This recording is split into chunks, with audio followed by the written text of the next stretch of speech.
그러면 처음에 여러분들 교회 오실 때 왜 왔습니까? 금요일 저녁 성경 공부하면서 이런 질문을 했어요. 여러분들 교회 처음 올 때 왜 교회를 왔습니까? 라고 질문을 했습니다. 그래서 여러 가지 답이 나왔는데요. 어떤 분은 내가 좀 괜찮은 사람 되려고 교회를 왔대요. 지금도 좀 괜찮은 사람인데 더 괜찮은 사람 되려고 왔고요. 어떤 사람은 엄마 뱃속부터 왔으니까 할 수 없이 왔다고 하는 사람도 있고, 어떤 사람은 외로워서 왔대요. 외로워서 교회 오니까 더 외롭죠. 어떤 사람 위로받으러 온 사람도 있을 수 있고, 어떤 사람 복받으러 온 사람도 있을 수 있고, 또 어떤 사람은 여자친구가 교회를 다니니까 할 수 없이 교회 온 사람도 있더라고요. 그래서 열심히 안산에서 여기까지 오셨어요. 그날 밤에. 물론 출장 때문에 오신 분이지만. 또 어떤 사람은 이런저런 답을 하는데, 어떤 사람은 이렇게 말해요. 하나님이 진짜 있는지 없는지 확인하러 왔대요. 하나님이 진짜 살아계시는지 없는지 확인하러 왔는데, 만약에 내가 교회 가서 확인을 해보고 하나님이 있으면 안 믿으면 큰일 나잖아요. 지옥 가니까. 하나님이 만약 없다면 어떻게 하고 싶어요? 하나님이 없다면 확인해보고 이제는 내 마음대로 살 수 있겠다. 그래서 찾아와서 아직도 안 떠난 거 보니까 아직도 하나님이 없다는 확신을 못 가진 것 같아요. 어떤 사람은 뭐 지옥이 무서워서 교회 왔다 그러고, 그건 제 같은 경우입니다만. 그래서 리처드 도킨슨이라는 사람이 만들어진 신이라는 책을 썼거든요. 이 사람 과학자, 영국 사람인데요. 이 사람이 하나님이 없다, 신은 없다라는 걸 여러 가지로 논증하는데, 제가 그 중에 그 두꺼운 책 가운데 딱 가장 기억 남는 하나가 이거예요. 내가 신을 믿는다는, 특히 기독교인들, 부활을 믿고 천국을 믿는 사람들을 내가 쭉 살펴봤는데, 예수 믿으면 여러분 죽으면 어떻게 돼요? 죽으면 천국 가죠. 물론 일반적인 개념으로 우리가 예수 믿으면 우리 안에 이미 천국 임해야 되는 거지만, 어떤 예수 믿고 죽으면 어디 가요? 자신이 없어요, 사람들이. 우리 예수 믿고 죽으면 어디 가요? 그럼 천국이 좋아요, 땅이 좋아요? 그럼 죽기를 원해야 되죠. 그런데 아무도 죽기를 원하는 사람이 없더라는 거예요. 그 사람이 보니까. 자기도 뭐 신학 목사도 만나보고 교수도 만나고 수많은 예수 믿는 사람 만나보는데 죽음을 세상 사람들보다 더 벌벌 떨면서 안 죽으려고 하더래요. 오히려 세상 사람들, 철학한 사람들은 죽음을 내가 초월해야지 하고 스스로 죽는 사람도 있고 이런데, 예수 믿는 사람이 안 죽으려고 더 바둥바둥 발버둥 치는 거 보니까 기독교 가짜다. 리처드 도킨슨이 그런 얘기 했어요. 우리를 볼 때에 세상 사람들이 너희들 정말 천국 있는 거 믿니? 너 하늘나라에 있음을 믿니? 내가 너희를 보니까 안 믿어. 그러니까 하나님 없어. 그래서 리처드 도킨슨 사람이 뭐라고 했냐면, 하나님 없는 것으로 자기는 확인해서는 어떻게 해요? 버스 광고편에, 그 시내 버스에 자기가 돈 내가 광고판을 붙였어요. 신은 없다. 신은 없다. 신이 없다고 생각해 보세요. 여러분 얼마나 홀가분하게 살 수 있습니까? 괜히 신이 있다는 그 두려움 때문에 쫄아가지고, 요즘 말로 쫄아가지고 마음대로 하고 싶은 것도 못하는, 그래서 하나님 있는지 없는지 확인하러 자기가 보니까 없더래요. 아무리 세상을 논증을 다 뒤지고 과학적으로 보고 기독교인을 보았지만 누구가 없더라? 하나님 없더라. 그래서 어떻게 하자? 내 마음대로 살자. 자, 마태복음 10장을 한번 보십시오. 우리가 성경 공부하면서 이걸 보고 제가 말씀을 드린 내용인데요. 마태복음 10장. 여러분들 교회에 와서 하나님이 있는지 없는지 확인해보고 없으면 그냥 마음대로 사는 게 편하잖아요. 근데 제가 한 10분에게 물어보니까 단 한 명도 교회 처음 나올 때에 죽으려고 온 사람이 아무도 없더라는 거예요. 죽기 위하여 교회로 온 사람이 없어요. 마태복음 10장 보십시오. 39절입니다. 10장 39절. 같이 한번 읽읍시다. 자기 목숨을 얻는 자는 잃을 것이요 나를 위하여 자기 목숨을 잃는 자는 얻으리라. 교회로 온 사람들의 이유가 목숨을 잃으려고 왔어요? 얻으려고 왔어요? 뭐라 그랬어요? 잃으려고. 진짜요? 그럼 지난주 왜 안 왔어요? 아가 아프든지 뭐 감기가 들었든지 진짜 잃으려고 하면 교회 오다가 죽어야죠. 그러니까 살려고 안 왔죠. 벌써 뾰록 났어요.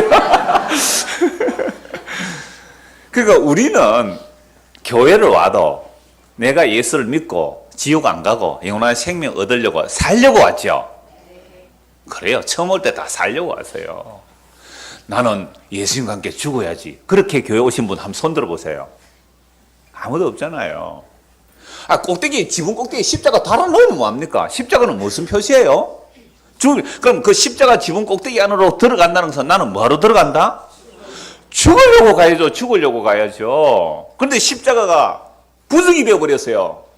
도끼의 방망이 되어버렸어요. 누가 그 십자가를 찾아서, 교회당 찾으면 여러분 뭐 찾아야 돼요? 십자가 찾아야 되잖아요. 그래서 외국 사람들이 한국에 와서 비행기 내리려고 김포공항에 내려보니까 세상에 공동묘지가 왜 이렇게 크냐 이러더래요.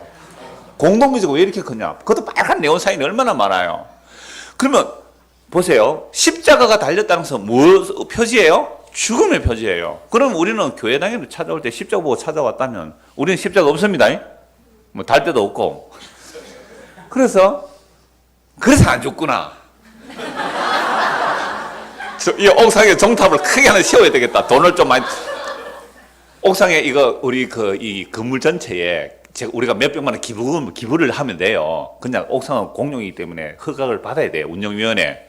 제가 운영위원회 감사합니다. 이거. 그럼 허가 받아서 하나 올릴까요? 그러니까 십자가를 달아놓으면 뭐합니까? 기독교의 신분이 십자가로 하면 뭡니까? 그걸 보고 내가 함께 죽으려고 해야 되는데 죽으려고 하는 사람 아무도 없단 말이에요. 그러니까 우리는 10명, 11명 다 물어봤지만 우리는 다 살려고 왔지 죽으려고 온 사람은 한 명도 없었습니다. 그래서 보십시오. 38절, 10장 38절. 또 자기 십자가를 지고 나를 따르지 않는 자도 내게 합당하지 아니하니라. 그래서 34절에 보면 내가 온 것은 화평을 주러 온 것이 아니라 금을 주러 왔다. 그래서 아버지와 그러니까 그 사람의 아버지와 아들이 또는 딸이 어머니와 며느리가 시어머니가 부도하고 사람의 원수가 집안 씻고 37절 아버지나 어머니를 나보다 더 사랑하는 자는 내게 합당하지 아니하고 아들이나 딸을 나보다 더 사랑하는 자도 내게 합당하지 아니하며 또 자기 십자가를 지고 나를 따르지 않는 자도 내게 합당하지 아니하니라. 보세요. 다른 평행본문에서는 자기 목숨도 미워하지 않으면 내게 합당치 않다. 그럼 우리가 예수를 믿고 교회당에 간다 하는 사람은 이제 물어볼게요. 여러분 교회를 왜 와야 됩니까? 그죠? 교회를 왜 나오는 거예요? 죽으려고 오는 거죠. 여기서 또 하나 이 허점이 있어요. 교회 와서 내가 죽으면 뭘 얻는다? 생명 얻으려고. 요거는 죽으려고 한 거예요? 살려고 한 거예요? 또 살려고 하는 거죠. 맞잖아요. 살려고 하면 죽을 것이고 죽으려고 하면 산다 그러니까 이건 이순신 장군 말이에요. 생적사 사적생. 여러분 그것도 전쟁에 나는데 용감하게 죽으려고 막 나가면 살 수 있다. 그런데 막 살아남으려고 피하면 화살이 나와서 박힌다. 뭐 이런 식이잖아요. 그런데 이순신 장군은 용감하게 나다가 조총 맞아 죽잖아요. 이것도 결국은 사적생 죽으려고 하면 살고 살려면 죽는다는 것도 살려고 이 말이 나온 거잖아요. 살려고. 우리는 태어나면 본능적으로 살려고 한단 말이에요. 근데 살려고 하는 이 욕망 자체가 죽은 자의 욕망이거든요. 허물거저로 죽은 상태에서 내가 나를 살리려고 하는 거죠. 그러니까 죽을 수밖에 없는 거잖아요. 본능적으로 이 생존적이든 아니면 영생을 추구하든지 간에 다 영생 추구하거든요. 생존만이 아니라 영생도 추구하는 것이 이미 허물거저로 죽은 상태에서 내가 나를 살리려고 추구함 자체가 살려고 하니까 뭐예요? 죽는 길이에요. 그래서 우리가 처음 교회를 나왔을 때에 이 모양 저 모양으로 나왔다 할지라도 우리는 다 그게 사는 길이 아니라 죽음의 길로 가고 있구나. 죽음의 길로 가고 있구나. 그러면 진짜로 죽으러 오신 분이 누구예요? 예수님뿐이에요. 그래서 진짜 죽으러 오신 그분이 자신의 죽음으로써 진짜 생명의 길을 열어놓았다. 오늘 이게 설교의 결론이에요. 우리는 다 살려고 왔는데 살려고 살아가는데 예수님 진짜로 이 땅에 오신 이유가 뭐예요? 죽으려고 오셨어요. 죽으려고 오셨단 말이에요. 근데 통일교 옛날에 동아 조선일보 이런 데 전면 광고를 냈어요. 누가 예수를 죽기 위하여 왔다고 했는가? 여러분 읽어보셨어요? 한 3, 40년 전에 그게 신문에 나왔어요. 전면에. 그래서 통일교는 예수가 죽으면 실패로 보는 거예요. 그래서 예수가 십자가에 죽었으면 영혼은 구원했지만 육체는 구원 못했다. 그래서 날 믿어야 된다. 그래서 문선명이가 참 아버지다. 그래서 그래 집단 결혼을 하잖아요. 그러니까 문선명의 축복을 받아야 구원받아. 그 문선명이 지도 죽어버렸는데요. 그러니까 예수 그리스도께서 십자가에 죽기 위해서 오셨다는 말씀을 제자를 계속 말씀하셨거든요. 그래서 지난주 최후유혹에 볼 때에 중간에 베드로가 예수님께서 고난을 받고 십자가에 죽어야 된다는 거 베드로가 뭐라고 해요? 죽으시면 안 됩니다. 말리고 나섰잖아요. 그때 예수님 뭐라고 해요? 사탄아 물러가라. 그럼 베드로는 예수님 따라갈 때 죽으려고 따라가세요? 살려고 따라가세요? 살려고. 그런데 죽는 자리까지도 같이 가겠습니다라고 했잖아요. 그럼 그건 왜 죽으려고 했어요? 더 멋있게 살고 싶어서요. 더 멋있게 살고 싶어서 죽는 자리도 따라가겠습니다 했잖아요. 그럼 사람들이 왜 자살을 해요? 이렇게 사는 것보다 죽는 것이 차라리 낫겠다 싶어서 자살하는 거거든요. 물론 질병으로 어쩔 수 없이 가는 분도 계시겠지만, 그러니까 내가 죽음으로써도 나는 지금 살아있는 비참함보다 죽음으로 내가 더 나은 평가를 받고 싶어서 죽으면 그것은 살기 위해서 죽은 거예요? 죽으려고 죽은 거예요? 살기 위해서 죽은 거잖아요. 그래서 죄예요. 어떤 인간도 스스로 죽음에 자기 목숨을 내어준다 할지라도 그건 죄의 상태이기 때문에 살려고 한 것이기 때문에 그건 죽음이에요.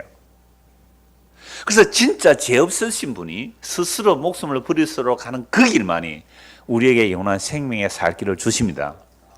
그럼 그 길이 뭔지 이제 자세히 정신을 똑바로 차리고 말씀 봐야 되겠죠. 자, 오늘 본문 다시 보십시오.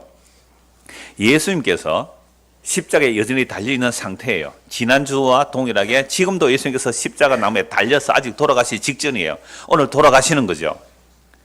그래서 45절에 보면 제6시로부터 온 땅에 어둠이 임하여 제9시까지 계속되더니, 그럼 지난주에 십자가에 달려있을 때는 조롱했잖아요. 네가 하나님의 아들이라면 너를 구원하고 십자가에서 내려와 봐라. 그러면 믿어줄게.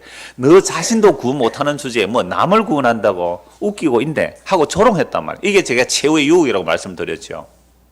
근데 예수님께서 그 최후의 유혹을 물리치시고 십자가에서 스스로 자기 스스로의 목숨을 내어놓으심으로 우리의 생명이 주어지는데 이걸 아는 사람이 없죠. 아무도 몰랐습니다. 천사들도 몰랐단 말이에요.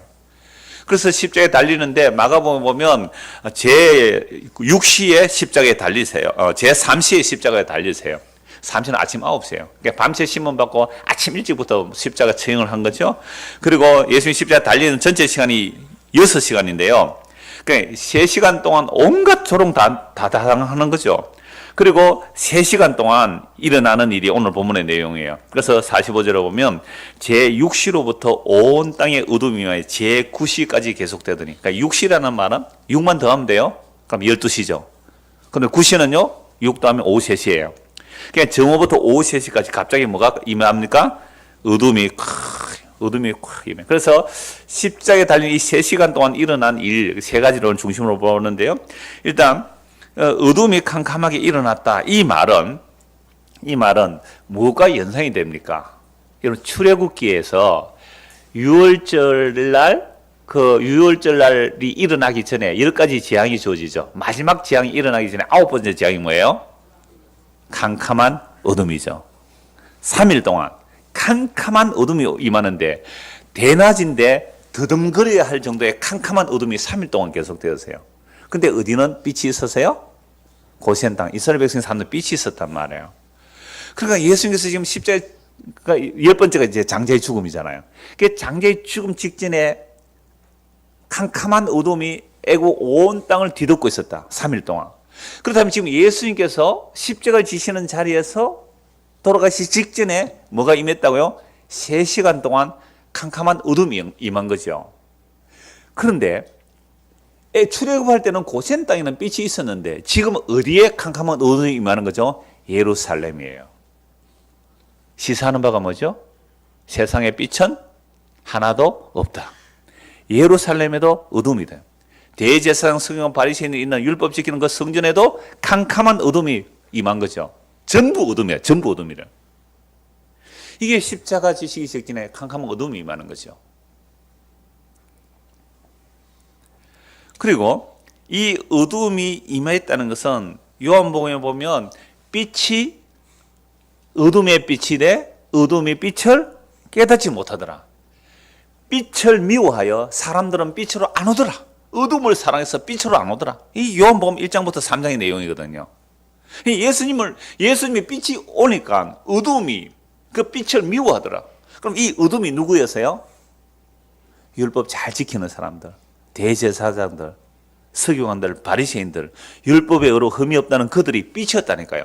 그런데 자기들은 뭐라고 생각하고 살았어요? 우리는 빛이다 하고 살았어요. 우리는 빛이다. 그게 에세네파, 바리새파, 사두개파, 그 다음에 그 여심당원들, 그 파들이 많지만 그들은 다 자기들이 뭐라 그랬을까요? 우리가 빛의 아들이다. 우리가 렘난트, 남은 자다. 우리가 메시아 오면 맞이할 거다. 이러고 있는 거예요. 그래서 어떤 교단에는 신학교로 렘난트 신학교로 그래요. 남은 자 신학교래요. 자기들만 남았대요. 신천지는요, 자기들만 빛이래요. 오늘 장로님이 제보고 마지막 때에 추수꾼이 되게 해달라고 그랬는데. 그러니까 신천지는 자기들만, 통일교는 자기들만 빛이래요. 장로교는 자기들만 빛이래요. 순복음 자기들만 빛이래요. 감리교는 침례교는 전부 다 자기들만의 빛이라 그러고 살잖아요. 그런데 예수님 십자가 달리실 때는 어디까지도 캄캄한 어둠이었어요? 예루살렘까지도 다 어둠이었어요. 오늘 정말 주님의 십자가 앞에 선다면 내가 뭐로 드러나는 거죠? 캄캄한 어둠으로. 내 살려고 했던 모든 짓들이라고 했습니다. 내가 살려고 하는 생존에 관한 일만 아니라 내가 영원한 생명까지 얻으려고, 그 죄인 주제에 영생까지 얻으려고 어디까지 왔어요? 교회당까지 왔어. 살려고 영원한 생명 얻으려고 하는 그 짓들이 캄캄한 어둠임이 발견되는 사람, 그런 사람이 택한 사람이에요.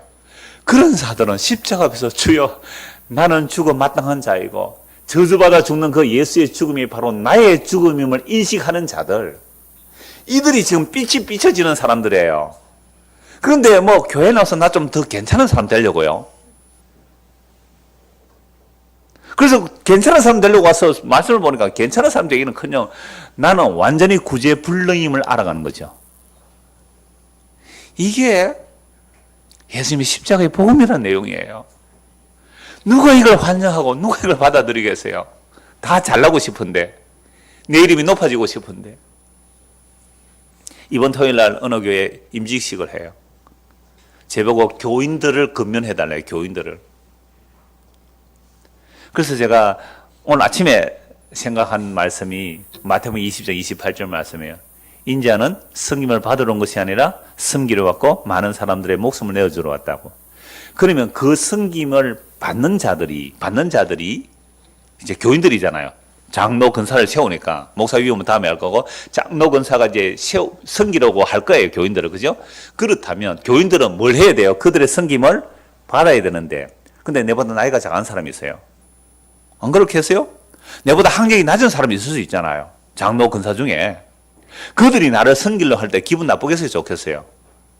네가 나를 섬겨, 이런 마음 안 들겠어요?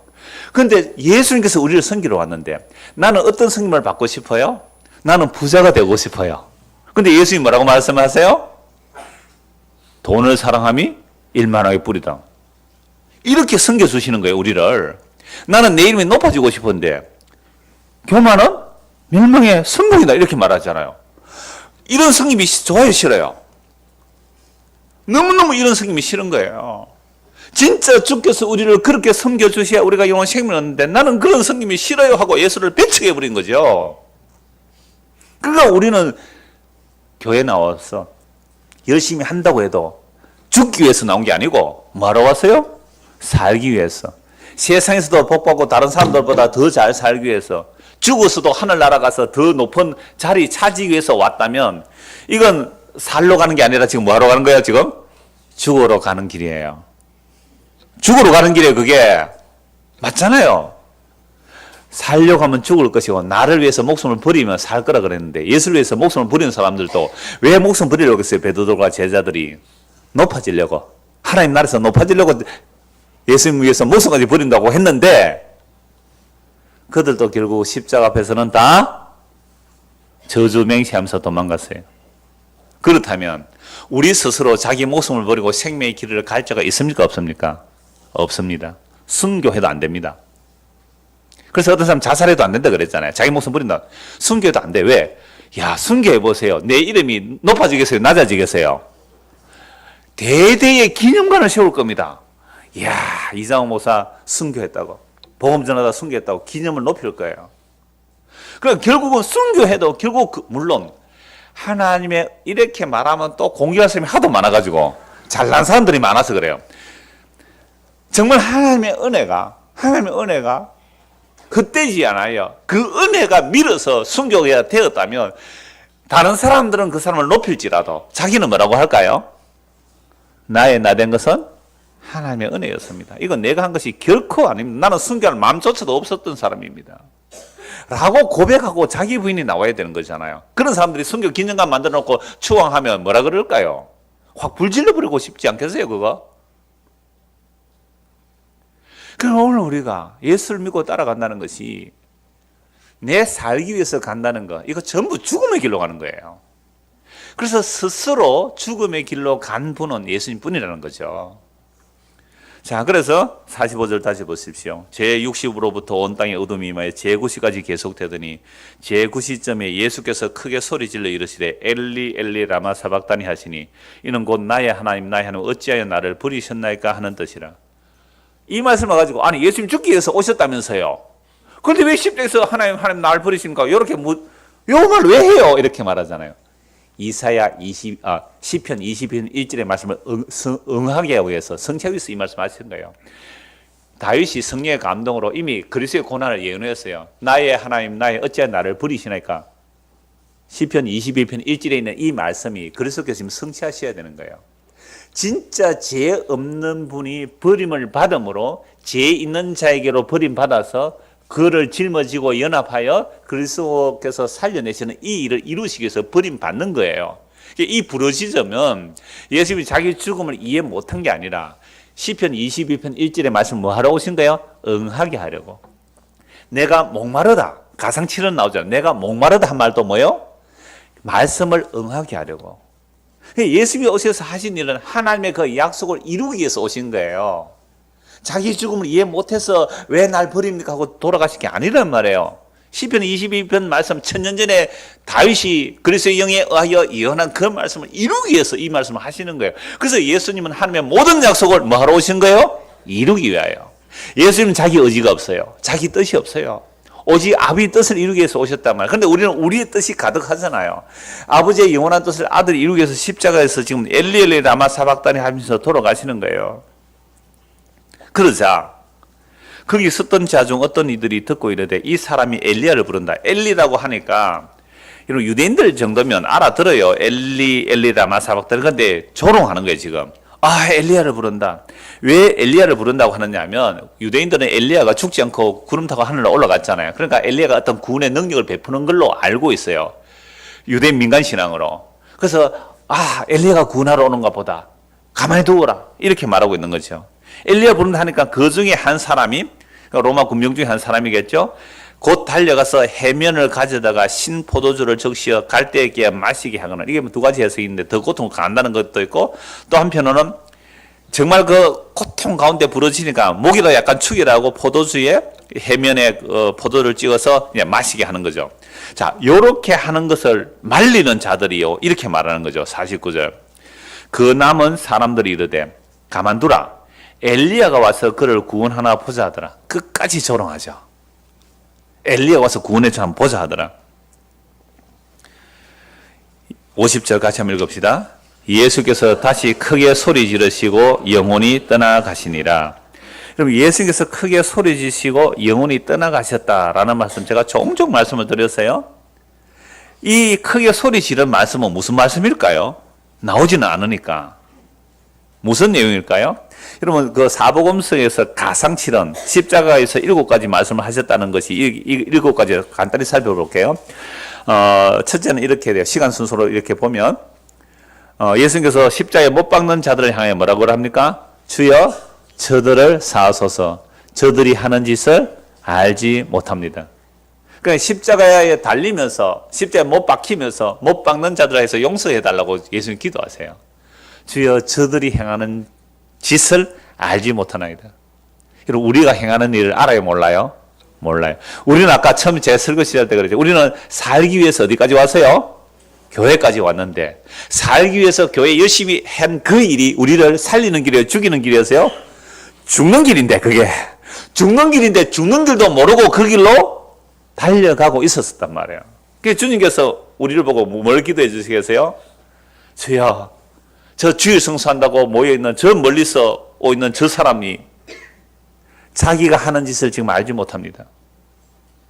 그 사람이 지금 살려고 하는 그 짓을 죽는 줄을 모르고 주여 저들의 죄를 사하소서. 첫 번째. 두 번째는요. 십자가 한편 강도에게 오늘 네가 나와 함께 낙원에 있을 것이라. 세 번째는요. 요한에게 네 어머니라 마리아를 부탁하고요. 그 다음에요. 내가 목마르다. 그 다음에 다 이루었다. 아버지여 내용으로 부탁합니다. 그렇다면 여기서 크게 소리 지르는 것은 무슨 내용이겠어요? 다 이루었다 또는 내용으로 부탁합니다. 뭐 그런 말씀이겠죠.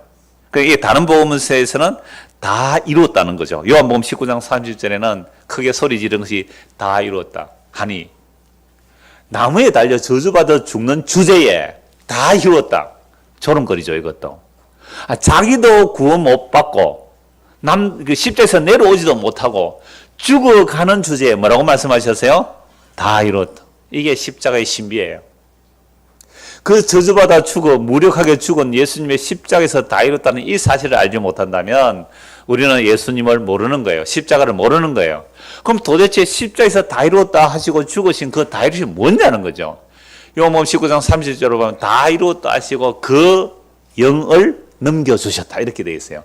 영혼이 떠나가셨다. 어디로 떠나가셨어요? 그 영을 넘겨주셨다. 그래서 예수님 십자가에 죽으시고 부활성천하셔서 우리에게 성령을 부어주시는 거죠.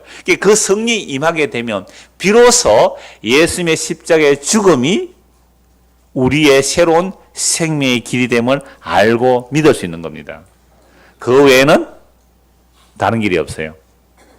그래서 예수님께서 십자가 지실 때에 무슨 일이 일어났는가? 그리고 다 이뤘다 하는 순간, 십자가에서 다 이뤘다는 순간 무슨 일이 일어나는가? 51절입니다.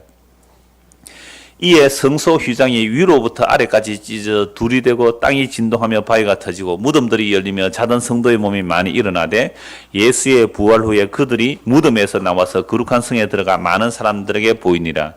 백부장과 및 함께 예수를 지키던 자들이 지진과 그 일어난 일들을 보고 심히 두려워하여 이르되 이는 진실로 하나님의 아들이었도다 하더라. 그리고 55절 56절 예수를 섬기며 갈릴리에서부터 따로 많은 여자가 거기서 멀리서 바라보고 있으니 그 중에 막달라 마리아와 또 야고보 요셉의 어머니 마리아와 또 세베대의 아들들의 어머니도 있더라. 여러분 예수님의 제자들은 다 도망갔어요. 물론 요한은 사실 가까이 있었죠. 십자에서 내 어머니다 했으니까. 요한은 대제사장 친척이라는 말이 있어요. 그래서 대제사장 시문을 받을 때 베드로를 데리고 들어가는 정도의 사람이었거든요. 그러니까 근데 그 제자들 다 도망갔는데 누구만 멀찍이서라도 누구를 끝까지 십자가 처형 장면을 누가 쳐다보고 있어요? 여자들이에요. 놀랍죠? 유대인 남자들은요 여자들을 아주 무시했습니다. 투표권도 없었어요. 여자를 거의 사람 취급을 안 할 정도였어요. 그런 여자들. 그래서 여자들은 정인으로 세울 수도 없어요. 성인 남자 2명은 정인인데 여자는 정인도 안 돼요. 그런 시대에 정말 놀라워요. 여자들이 멀찍이 예수님의 십자가의 죽음을 끝까지 목격해요. 그리고 부활의 첫 목격자가 누구예요? 여기 나온 마리아들이에요. 여기 나온 마리아들. 부활의 첫 목격자.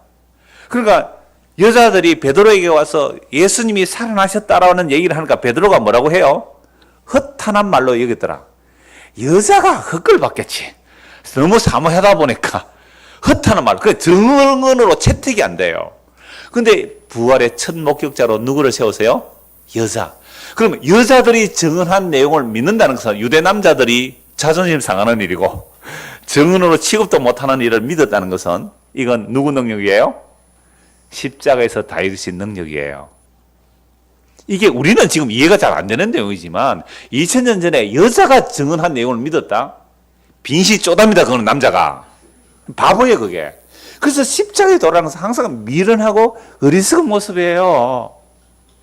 그래서 고린도전서 1장에 세상에 미련한 자를 택하여 지혜로운 자를 부끄럽게 하고 세상에 약한 자를 택하여 강한 자를 부끄럽게 하는 것이 복음의 비밀이에요. 그러니까 목사가 너무 똑똑하고 잘나면 안 돼요. 우리 신대원 시험 치는 사람이 2사람 있는데 너무 똑똑하고 잘나면 안 돼요. 조금 염려가 되지만 괜찮아요. 너무 똑똑하면 지 똑똑한 것 가지고 목회하면 안 되잖아요. 바보스럽고 부족하고 연약해 보일지라도. 그러므로 예수 그리스도의 십자가만 복음 온전히 전하면 그게 하나님께서 십자가를 복음 전하는 방식이에요. 지금도. 자, 그래서 여자들은 또 부활의 목적적으로 나오니까요. 다음에 보도록 하고 오늘 결론은 이제 51절부터 이제 54절까지 말씀인데요. 예수님 십자가에 돌아가실 때에 3가지 일이 일어나죠. 첫째는 뭐가 일어나요? 성도 휘장이 찢어지고, 두 번째는요, 무덤들이 열리고 죽은 자들이 막 살아나요. 세 번째는요, 예수님을 십자가에 못 박아 죽이는 그 백부장과 로마 군병들이 뭐라고 해요? 이는 실로 하나님의 아들이었다. 이 3가지를 좀 살펴보려고 해요. 그러면 성소 휘장이 위에서부터 아래로 찢어졌다는 것은, 성소는 성소와 지성소가 있어요. 유대인들이 이 성소를 만들었을 때에 이방인들도 와서 성소에 나갈 수는 있어요. 그런데 어디가 합니까? 이방인의 뜰이 있어요. 성소에 가면 이방인의 뜰. 요 이방인의 뜰에서 유대인의 경고로 만약 이방인이 함부로 들어오면 죽입니다. 무섭죠? 이 정도로 유대인들의 자기들 성전에 대한 자부심 대단해요. 그래서 바울이 이방인 디도를 데리고, 디모데와 디도를 데리고 성전에 왔다고 난리를 친 거 아시죠? 성전 더럽혔다고, 죽이자고. 성전에 들어간 거 아니거든요. 이방인을 데리고 왜 성전에 들어왔느냐고 바울 죽이려고 한 사람들이 유대인들입니다. 그 이방인의 뜰, 그 다음에 유대인들의 뜰, 유대인들의 뜰이도 여자들이 들어올 수 있는 뜰, 남자들이 들어갈 수 있는 뜰, 그 다음에요 레위인들이 들어갈 수 있는 뜰, 그 다음에 제사장이 들어갈 수 있는 뜰. 지성소는 누가 들어가요? 대제사장이 1년에 한 번 대속죄일에 어린 양의 피를 들고 들어가야만 들어갈 수 있는 지성소. 이 지성소는 1년에 한 번 들어가는데 만약 제사장도 잘못 들어가면 죽임당하는 지성소. 그 성소와 지성소를 가로막고 있는 그 두꺼운 그 천막은 실을 직조해서 손으로 정말 이렇게 직조해서 짜는 건데요. 얼마나 두꺼운지 손바닥 두께만 하대요.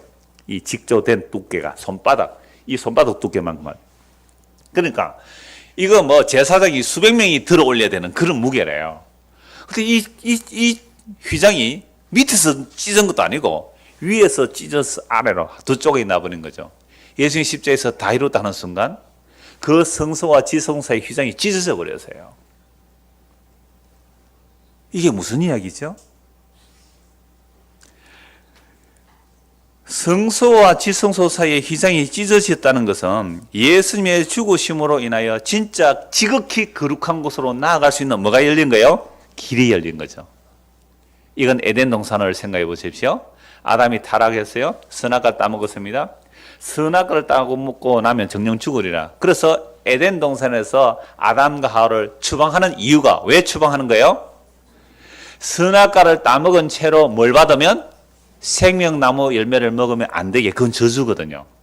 선악 체계 하에서 생명을 받아버리면 이건 저주이기 때문에 생명나무로 못 가도록 천사들이 두루도는 불칼로 에덴 동산을 지키고 있어요. 뭐 다른 데는 문이 없으면 에덴 동쪽으로 쫓아내요. 동쪽만 지키면 다른 데 문이 없어요. 아예. 성전에도 하나님의 영광이 들어오는 것은 어디예요? 동쪽입니다. 그러니까 동쪽만 지키면 되죠. 다른 데는 문이 없으니까. 그래서 그게 누가 지키고 있어요? 천사들이. 여러분, 천사들은요, 영적 존재이기 때문에 우리처럼 불침번 서다가 막 졸고 아니랍니다. 지금 몇 사람 졸고 있는데, 막 졸고 안 그래요. 24시간, 그것도 무슨 칼 들고요?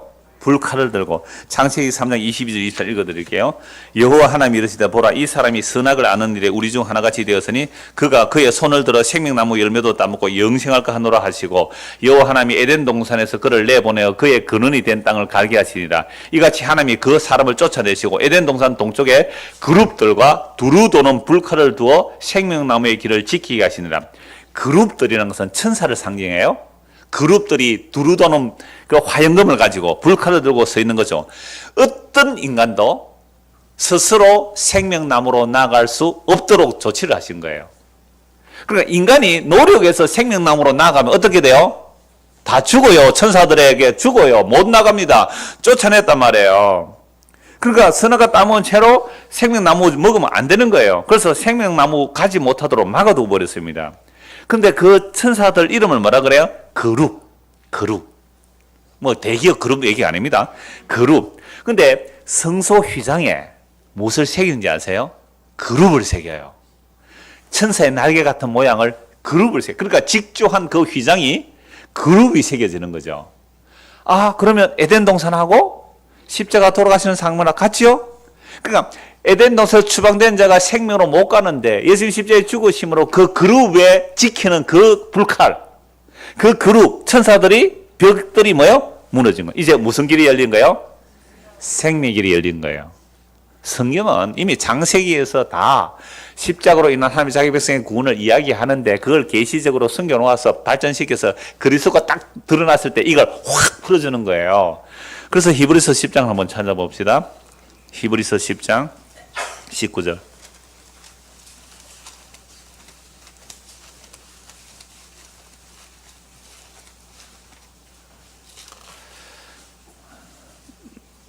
오늘 제가 예배 시작할 때에 이 본문을 읽고 말씀 기도를 했습니다마는 19절 20절 같이 한번 읽어봅시다. 그러므로 형제들아 우리가 예수의 피를 힘입어 성소에 들어갈 담력을 얻었나니 그 길은 우리를 위하여 휘장 가운데로 열어놓으신 새로운 살 길이요 휘장은 곧 그의 육체니라. 아, 휘장이 곧 그의 육체니라. 그 육체가 십자가에서 깨어짐으로 살과 피를 살을 주고 피를 흘리심으로 우리가 어디로 나갈 수 있어요? 생명나무로 나아가는데 그 예수님의 육체가 무슨 길이에요? 새로운 살길. 새로운 살길. 그러니까 우리는 스스로 이 새로운 살길로 갈 수가 없어요. 그래서 예수님은 스스로 목숨을 버리실 뿐만 아니라 목숨을 얻을 권세도 있다고 요한복음 10장에 말씀하거든요.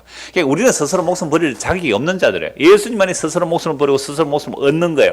근데 버림으로 인하여 우리에게로 버려져서 우리를 자기 안에 가두어서 함께 짊어지시고 우리를 죽기로 인도하는 거죠. 오늘 찬양대 찬송이 이사야 53장 고난받는 종의 노래였는데요. 우리는 각기 제 길로 갔거늘 우리 무리의 죄를 그에게 뭐 했다고요? 담당시켰다. 그럼 예수님께서 다음 주에 무덤에 머물러요. 제목이 다음 주 설교 무덤에 머물러서 뭐 하셨을까요? 무덤에 머물러서 무덤 아래 있는 거예요. 우리는 이미 죄와 사망이란 무덤 아래 있는 거예요. 무덤에 왜 머물러야 돼요? 예수님께서 무덤에 머물러 무덤에 갇혀있는 우리들을 짊어지시려고 자신의 살과 피를 그 무덤에서 나눠주려고 무덤에 가신 거예요. 그 음부에 들어가신 거예요. 그래서 우리에게 살과 피를 주셔서 그래서 죽은 자들이 주의 음성을 들을 때가 오늘 곧 이때라. 듣는 자는 살아나리라. 그 무덤 아래로 가신 거예요. 예수님께서. 이 다음 주 설교할 내용이에요. 무덤에 머물러서 뭐 하셨어요? 우리의 살과 피를 주신 거예요. 여러분 시체가 썩으면요 제일 먼저 생기는 게 뭐예요? 물론 예수님께서 시체 썩으신 게 아니에요. 3일날 부활하셨으니까. 시체가 썩으면 그 안에 제일 먼저 벌벌 끓는 게 뭐예요? 벌레들이에요. 벌레들. 저는요 북한에서 그 판문점을 통해서 기순한 북한 병사가 있지요. 그 병사가 수술할 때 뭐가 가득 나왔다 그랬어요? 회충이 많아서 수술하기 힘들었다고. 회충이 막 30cm짜리 두세 마리 통통하게 살찐 것들 막 이렇게 나오더라고요. 얼마나 세균이 한 마리에 하루에 알을 20만 개씩 넣는데요. 그 해충이 벌벌 수술하기 힘들었다 그래요.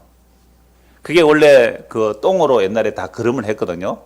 그러니까 화학 비료는 회충이 잘 안 생기는데 똥으로 그림을 하니까 그게 회충이 이제 많이 생기는데 저는 그걸 보면서 제가 경기도 가서 성경 공부하면서 뭐라 얘기했냐면 이렇게 했어요.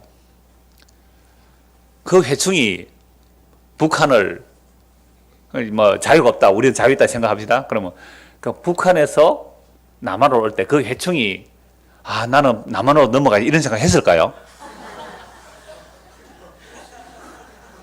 그 북한 병사가 목숨을 걸고 총을 6방이나 맞았어요.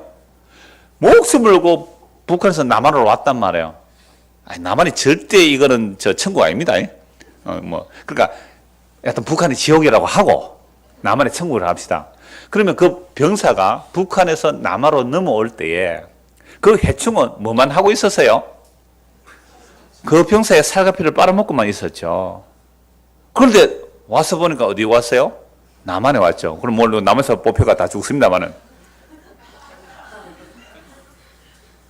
제가 옛날에 주일학교 중고등부 학생들에게 설교할 때에 요한복음 6장 할 때 그 말씀 많이 말씀드렸어요. 우리는 예수님 안에 붙어있는 기생충이다.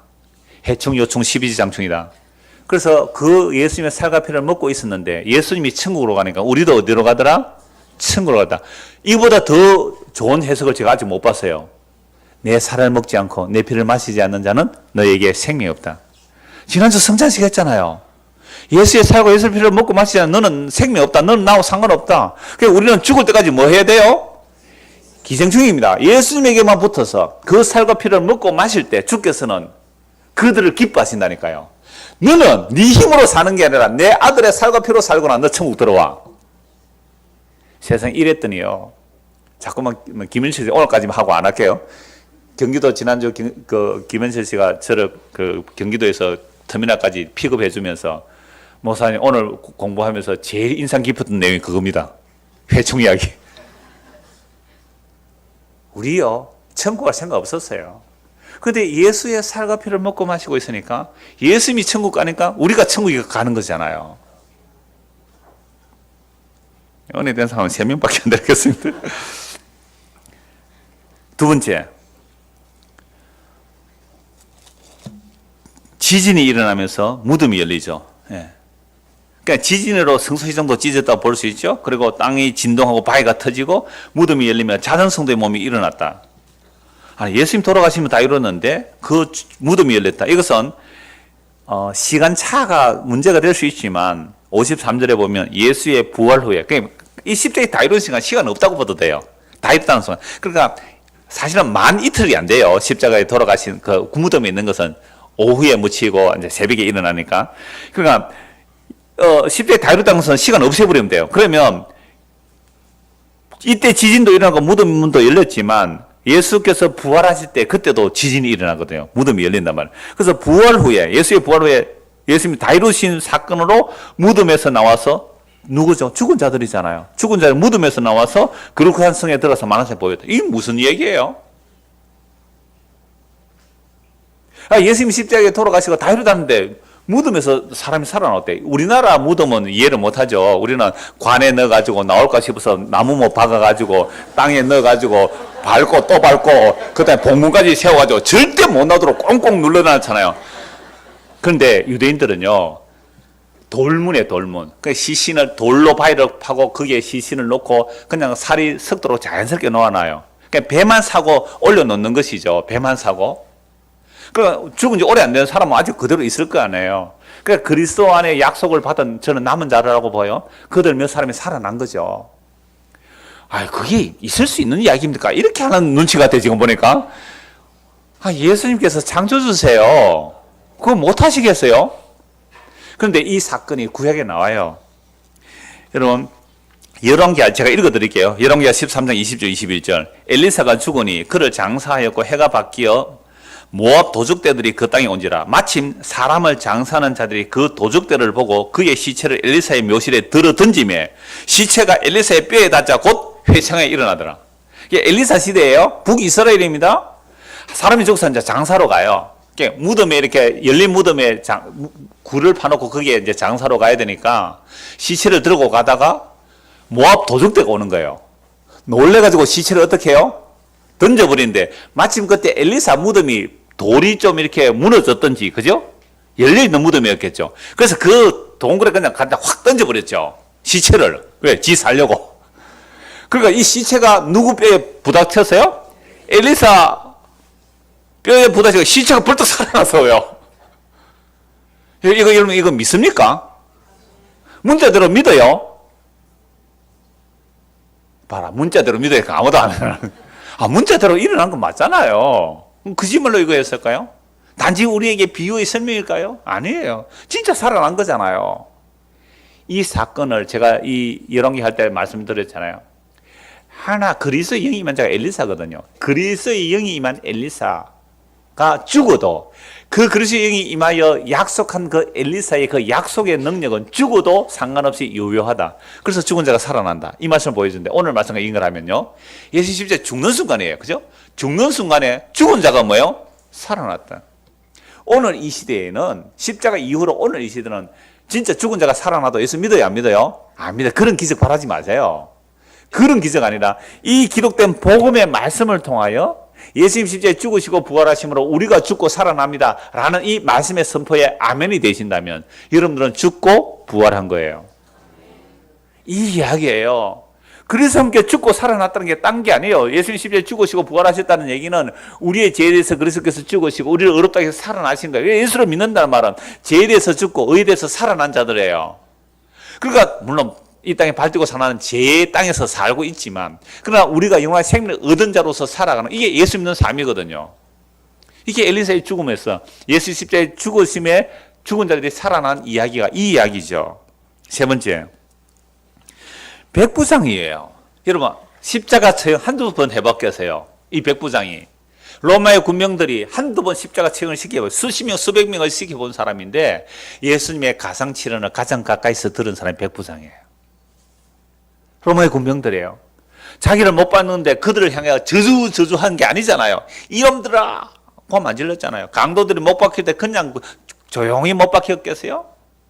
도살장에 끌려가는 양처럼 예수께서 그냥 못 박히면서 그 못 박는 자들의 주여 저들을 사하소서 저들이 하는 짓을 알지 못하나이다. 강도에게 뭐라고 말해요? 오늘 네가 나와 함께 낙원에 이르리라. 여러분 이런 이야기를 들었을 뿐만 아니라 지진이 일어나고 어두워지고 약간 자연적인 두려움에 두려워할 수도 있어요. 백부장이. 근데 그런 거 한두 번 바뀌었어요. 천둥 번개 치는 거 한두 번 바뀌었어요.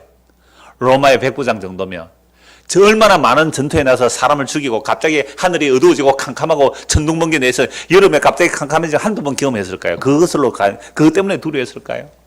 아니요. 십자가에 다 이루어지는 그 순간 그러면서 맥없이 돌아가셨는데 놀랍게도 이 백부장은 뭐라고 말해요? 이는 실로 하나님의 아들입니다. 이는 실로 하나님의 아들입니다. 유대인들은 하나님의 아들을 기다렸던 유대인은 다 도망가는데 이 예수의 십자가에 못 박아 죽이는 그 백부장은 이는 실로 하나님의 아들입니다. 이게 십자가에서 다 이뤘다 때 일어난 놀라운 세 가지 일이죠. 자, 첫째 뭐가 일어났어요? 성소 2장이 찢어짐으로 예수님의 육체였고 이것이 새로운 무슨 길이요? 살 길이고 두 번째는요. 무덤에서 죽은 자들이 살아나요. 오늘 이 복음의 선포에 아멘하는 자는 죽은 자가 살아나는 거죠. 세 번째는요. 그렇게 살아난 자는 뭐라고 해요? 이는 실로 하나님의 아들이야. 십자가에서 저주받아 죽은 그 예수를 보고 이는 실로 하나님의 아들입니다. 이게 오늘 성도에게 다 일어난 거죠. 오늘 우리가 예수를 믿으면 이게 다 일어나요. 그러므로 오늘 저와 여러분이 예수를 믿는다는 것은 우리가 생명의 길로 절대 갈 수 없어요. 우리는 교회 와서도 내 살기 위해서 왔지 죽으려고 온 자 아무도 없단 말이에요. 그죠? 교회 올 때 죽으려고 왔어요? 살려고 왔어요? 저 멀리서 여기까지 왜 왔어요? 살려고. 어떤 분이 그래요. 목사님 나는 내 영혼이 살아야 되겠습니다. 죽으려고 온 거예요. 나는 여기 있으면 내가 전에 있다가 내 영혼이 살려야죠. 내 영혼이 살기 위해서 왔습니다. 이어서 못 살려줍니다. 제가 못 살려줍니다. 그 영혼 살리려고 하는 그 당신이 죽으십시오. 내 영혼을 살려야 되겠다는 그 욕구, 그 갈망을 죽으십시오. 뭐 죽어서 내가 죽습니까? 그 욕망을 그리스도께서 우리에게 오셔서 함께 죽여주세요. 내가 그리스도와 함께 십자가에 못 박혀 죽었나니 그런데 이제 내가 산 것이 내 안에 그리스도께서 사신 것이라. 이제 내가 육체 가운데 사는 것은 나를 사랑하사 자기의 목숨을 버리신 하나님의 그 아들을 믿는 믿음으로 산다. 그럼 믿음으로 산다는 뭐예요? 나는 그리스도와 함께 죽은 삽니다. 요거 확인하려고 뭐하러 오는 거예요? 교회 오는 거예요. 그러니까 자기 죽음을 확인하러 오시면 돼요. 교회는. 아, 나 죽었지. 언제? 2000년 전에. 그 사람은 죽었지. 죽음을 확인하러 오는 곳. 야, 얼마나 멋있었어요. 그래서 와서 뭐 해야 돼요? 니 죽었나? 니 죽었나?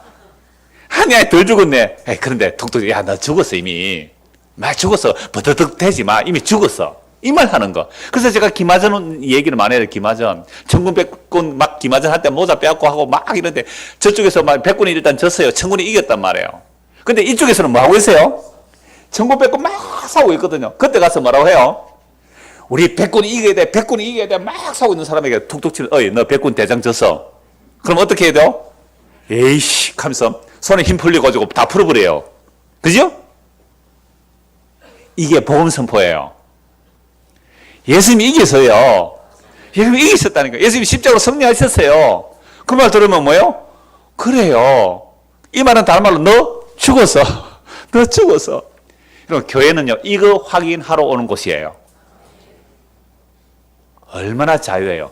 죽었으니까 더 이상 할 것도 없고 죽었는데요. 뭘 할 게 있어요? 그 생명 대신 그분이 길이 되어서 우리 보고 이 길 가라고 하신 게 아니에요. 내가 길을 열어서 너희 이 길로 가라는 게, 그 길이 길 대신 주께서 우리에게 찾아오셔서 우리를 그 길 안에 잡아 넣어서 가고 계시는 거예요. 컨베이어 시스템 같아요. 그 길이 가다가 주워서 오는 거예요. 이렇게 하나씩 주워 올리는 거예요. 다 놀립니다. 하나씩 주워 올려서 가고 있는 거예요. 지금 길 자체예요. 길 자체. 그 컨베이어 시스템에 끌어올리는 거죠. 하나씩. 그러니까 길 대신 예수님이에요. 길 대신. 그래서 예수님께서 나는 길이요 진리요 생명이라 그랬잖아요. 그래서 우리가 교회로 왔다는 것은, 모인다는 것은 뭐하러 오느냐? 아, 내가 그래서 죽은 것을 확인하러 온다는 거죠. 한 것 보고 말씀 마무리하죠. 히브리서 10장입니다. 히브리서 10장 21절부터 보겠습니다.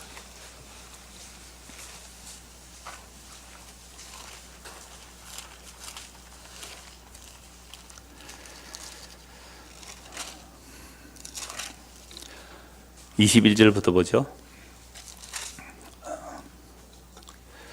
또 하나님의 집 다스리는 큰 제사장이 계시며, 우리가 앞에 읽었죠. 19절은요. 그러므로 형제들아, 우리가 예수의 피를 힘입어 성소에 들어갈 담력을 얻었나니 그 길은 우리를 위해 휘장 가운데로 열어놓으신 새로운 살 길이요 휘장 곧 그의 육체니라. 또 하나님의 집 다스리는 큰 제사장이 계시며, 우리가 마음의 뿌림을 받아, 무슨 뿌림을 받아요? 피 뿌림을 받아 악한 양심으로부터 벗어나고 몸은 맑은 물로 씻음을 받았으니, 말씀이죠. 그 피 뿌림이, 말씀이 육신이 되어 오셔서, 그 말씀이 육신이 되어 오셔서 그 피 뿌림이죠. 그냥 말이나 사실 피나 같은 의미예요. 그러니까 우리가 예수님의 피 뿌림을 받아서 악한 양심으로 벗어나고 몸은 맑은 물로 씻음으로 받았으니, 이게 새 언약이죠. 에스겔 36 중에 물로 씻음을 받았으니 참 마음과 온전한 믿음으로 하나님께 나아가자. 또 약속하시는 이는 믿으시니 우리가 믿는 도리의 소망을 움직이지 말고 굳게 잡고 서로 돌아보아 사랑과 선행을 격려하며 모이기를 피하는 어떤 사람들의 습관 같이 하지 말고 오직 권하여 그날이 가까움을 볼수록 더욱 그리하자. 그러니까 주님 가까이 올수록 우리는 뭐 하자고요? 모이기를 피하는 자들 어떤 생각하지 말고 오직 그날에 가까운 더욱 그리하자. 우리가 진리라는 지식을 받은 후, 복음입니다. 짐짓 죄를 범한 적, 무슨 죄예요? 복음을 버리는 거죠. 우리가 진리라는 지식을 받은 후 짐짓 죄를 범하면 다시 속죄는 제사가 없고, 예수님만 믿으면 심판이니까요. 오직 무서운 마음으로 심판을 기다리는 것과 대적하는 자를 태울 맹렬한 불만이 있으라. 그러니까 우리가 주일마다 모여서 이렇게 뭘 얘기하는 거예요? 이 이야기야, 이 이야기. 28절, 모세의 법을 폐한 자도 두세 증인으로 말미암아 불상인을 받지 못하고 죽었거든. 하물며, 29절 같이 읽읍시다. 하물며 아들의 아들을 짓밟고 자기를 거룩하게 한 언약의 피를 부정한 것으로 여기고 은혜의 성령을 욕되게 하는 자가 당연히 받을 형벌은 얼마나 더 무겁겠냐 너희는 생각하라. 그래서 우리에게 주께서 십자가로 다 이루시고 그 성령을 부어주시면요, 그 성령 무슨 성령이에요? 은혜의 성령이죠. 29절 보세요. 은혜의 성령이잖아요. 예수 십자가에서 다 이루었다시고 그 영을 넘겨주시다. 그 성령을 우리에게 부어주시죠. 십자가로 다 이루신 그 성령이 우리에게 오면 은혜의 성령입니다. 은혜의 성령은 무엇을 증거할까요? 우리가 거룩하게 되는 것은 우리의 행위가 아니라 무엇으로 거룩하게 된다고요? 언약의 피죠. 그래서 은혜의 성령이 임하게 되면 예수의 피뿌림이 우리가 거룩한 백성이 되는 거죠. 그 일을 이루신 분이 누구예요? 하나님의 아들이죠. 이게 성령이 임한 가장 분명한 증거입니다. 성령이 임한 가장 분명한 증거는 성령이 임하게 되면 은혜의 성령이기 때문에 내 죄가 무엇인지를 알고, 예수를 믿지 않는 것이 죄임을 알고, 그래서 회개하고 예수를 믿게 되는데, 예수를 믿으면 무엇이 주어지는가? 은혜의 성령이 약속하신 거예요. 은혜의 성령이 알게 해주세요. 우리를 거룩하게 한 것은 우리의 행위가 아니라 하나님의 언약의 피로 우리를 거룩하게 한 것입니다. 그러므로 그분이 하나님의 아들입니다. 하나님의 아들이 십자가에서 다 이루심으로 우리가 거룩하게 되었습니다. 단번에 영원히 우리가 거룩하게 되었습니다. 이게 예수 믿는 거예요. 이 말 하러 모이는 거예요. 근데 이게 얼마나 잘 잊어버리기 쉬운지 아세요? 예배당 문 열고 나가는 순간 잊어버리는 거예요. 왜요? 세상은 인과율의 세상이거든요. 은혜의 세상이 아니란 말이에요. 그러니까 잊어버려요. 그래서 우리는 또 모이는 거죠. 언제까지요? 주님 오시는 그날까지, 우리 생명 다하는 그날까지 와서 뭐 하자는 거죠? 아, 내가 죽었구나. 그런데 그 그리스도 안에서 죽었구나. 그래서 죽었다는 말은 은혜의 성령이 우리에게 임하여 그 하나님의 아들, 그 언약의 피가 우리를 단번에 영원히 거룩하게 하셨고, 그 하나님의 아들이 지금도 살아계셔서 우리에게 뭐하고 계세요? 피를 뿌리고 계시는 거죠. 그 십자가 안에 살아가는 자를 성도라 그럽니다. 이런 자들은 죽었기 때문에 더 이상 내가 나의 욕망을 따라 추구할 내용이 없어요. 주께서 밀어붙여서 하시는 일 있으면 하시면 돼요. 그건 주께서 하기이기 때문에 자기 자랑할 것도 없고 자기 비전 세울 것도 없어요. 주께서 밀어붙이시면 하면 되는 거고, 또 안 되면 안 하면 되는 거잖아요. 그럼 세상 살아가는 것은 열심히 살아가세요. 이마에 땀 흘릴 만큼 열심히 사는 것이 지극히 당연한 삶이고요. 그래서 예수님이 우리에게 뭐가 되세요? 길이며 진리이며 생명입니다. 그 예수 믿고 사는 저와 여러분 되기를 소원합니다. 기도하겠습니다. 하나님 아버지, 우리는 교회를 나왔지만 세상에서 다른 사람보다 더 멋있게 잘 살려고 왔고, 죽어서도 더 멋있는 자리 차지하려고 교회를 나왔지, 그리스도와 함께 죽기 위하여 온 사람은 아무도 없습니다. 그러므로 주께서 스스로 죽음의 길로 가시고 다시 살아나셔서 우리에게 성령을 보내주셔서 그 죽음에 합류시킴으로 이것만이 참된 생명의 길이오니, 예수 그리스도께서 죽으심으로 열려진 그 새로운 생명의 길을 알게 하시고 믿게 하시고 그 길 가운데로 우리를 걸어가게 하시니 감사합니다. 이 이야기를 주님 오시는 그날까지 또는 영원토록 나눌 수 있는 성도들이 되도록 우리에게 은혜를 베풀어 주시옵소서. 예수 그리스도 이름 받들어 기도드리옵나이다. 아멘. 494장 찬송합니다.